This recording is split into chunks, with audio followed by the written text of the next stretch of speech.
Most of us in the Western world aren't as familiar with the history of other nations as we are with our own. For instance, the history of Japan is likely totally unknown to most people beyond their involvement in the Second World War to anyone who hasn't gone out of their way to learn about it. That's a definite shame because Japanese history is full of some amazing events and customs. In the video today, we're looking at 10 of the most shocking.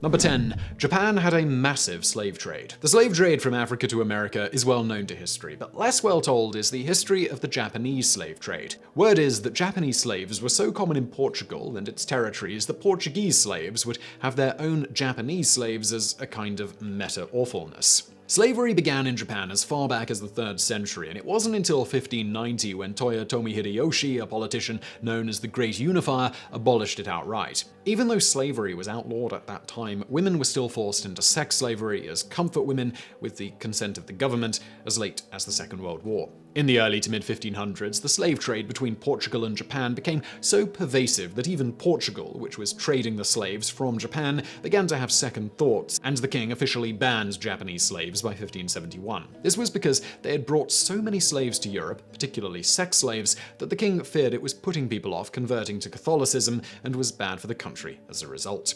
Number 9. Samurai engaged in crossroads killings. The word Tasujigiri means crossroads killings, and there is no conceivable way, even devoid of context, that it can mean anything good. Right?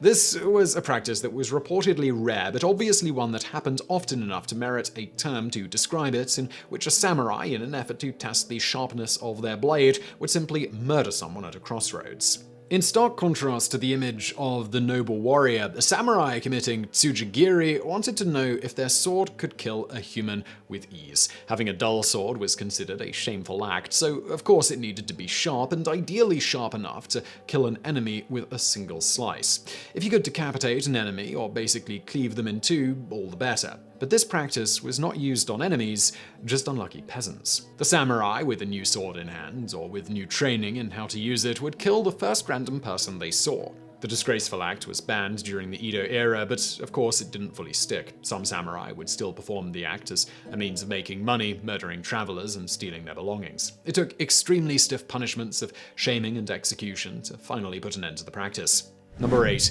There are nose tombs.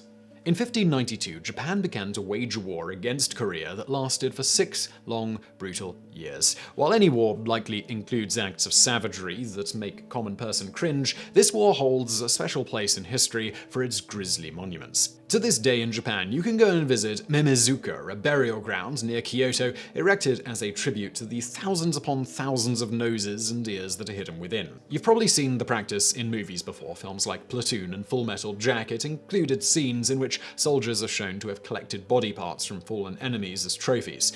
Imagine that, only if every soldier is doing it, and that's what led to a place like Mimizuka.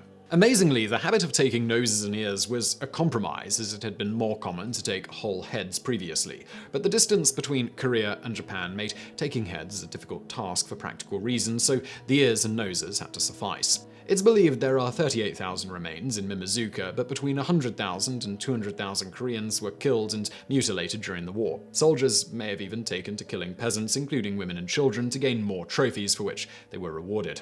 Number 7. Meat was illegal until 1872.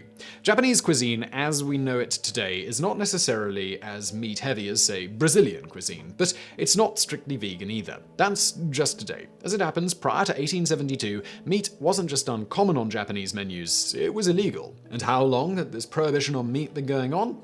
Roughly 1,200 years. Japan abandoned meat in the 6th century when Buddhism got a foothold in the country, putting an end to the tradition of hunting venison and wild boar. The taboo against meat was so powerful that anyone caught eating beef was given 100 days of penance in the form of fasting. Buddhism holds as one of its beliefs the idea of reincarnation. Your ancestors could have been born again as those deer or cows that you're eating, and no one wanted to be a part of that. This was combined with the fact that meat had always been somewhat scarce, owing to the fact that Japan is an island and much more well suited to fishing rather than raising livestock. Fish were never considered a part of the ban. The emperor celebrated the new year in 1872 by eating beef, an act which greatly disturbed Buddhists, but was seen as a necessary step in opening Japan to the West and adopting new habits that would make the country competitive on a world stage. Number 6. The world's oldest company was Japanese. Shigemitsu Kongo was a man who knew how to build a temple. The renowned Korean builder had such a reputation that the Empress of Japan sent for him in the year 578 because she had a problem. Buddhism was taking hold in Japan, and the empire actively wanted this to happen, but they had no temples. Moreover, having never had temples, no one knew how to build them, but Kongo did. In 578, Kongo seized an opportunity and formed a construction company called Kongo Gumi.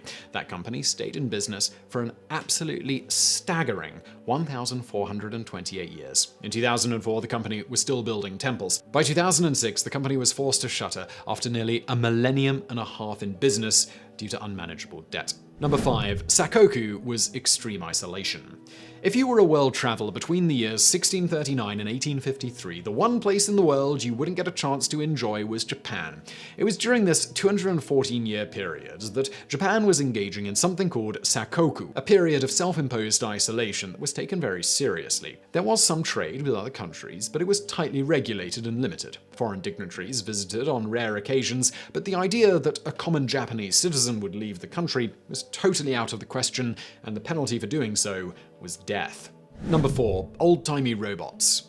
In modern times, Japan and robots go hands in giant metal hands. Voltron didn't grow in a vacuum after all. Turns out all of the robots, both fictional and real, have a solid pedigree in the land of the rising sun. Robots date back far earlier than most people would guess. In the 17th century, robotic puppets known as karakuri were developed for use in both theater and homes. One popular form of the tiny clockwork robots could be used to serve tea. A pot placed in the robot's hands would cause it to move forward in a straight line and stop when the pot was removed. It was a simple mechanism, to be sure, but it was popular in its time. Number 3. Blackened teeth were all the rage.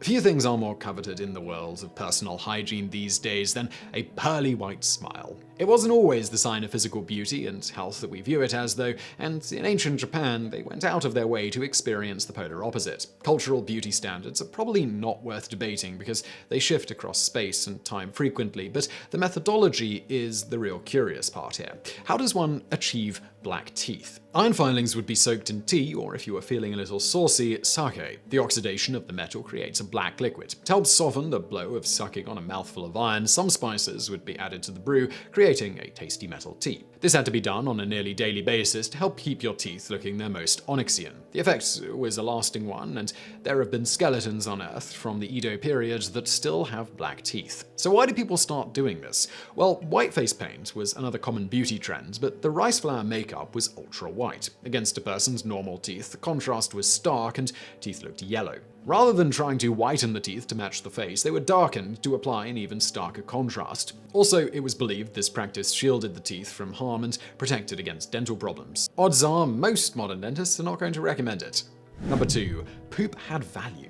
If there's one thing most people don't want to have on hand, it's poop. Call it feces, call it crap, call it night soil, it's not a pleasant substance for most of us. But in ancient Japan, it had some value, and we mean the humankind, not just fertilizer from animals. In the 18th century, human waste was a big-ticket item in Japan, precisely because of its value as fertilizer. Japan doesn't naturally have a lot of lush soil for growing crops, and it doesn't have a lot of ways to get it either. The lack of livestock means that what we consider fertilizer was not in any abundance. With a rising population and limited agricultural land, it was the only option, and that made it a commodity. Eventually, guilds were set up to collect human waste in towns, and the value went through the roof. There was actual gold value attached to it, and those farmers who couldn't afford it would sometimes resort to poop theft. Number 1. You could be guilty by vote.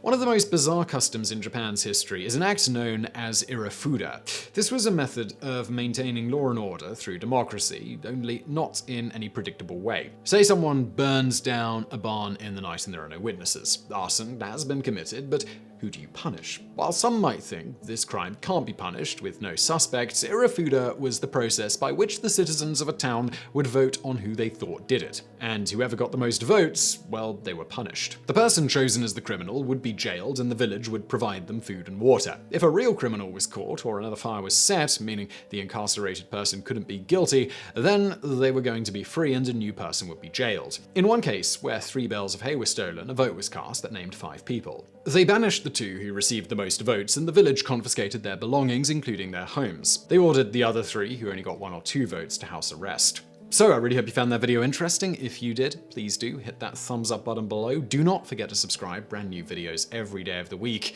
And as always, thank you for watching.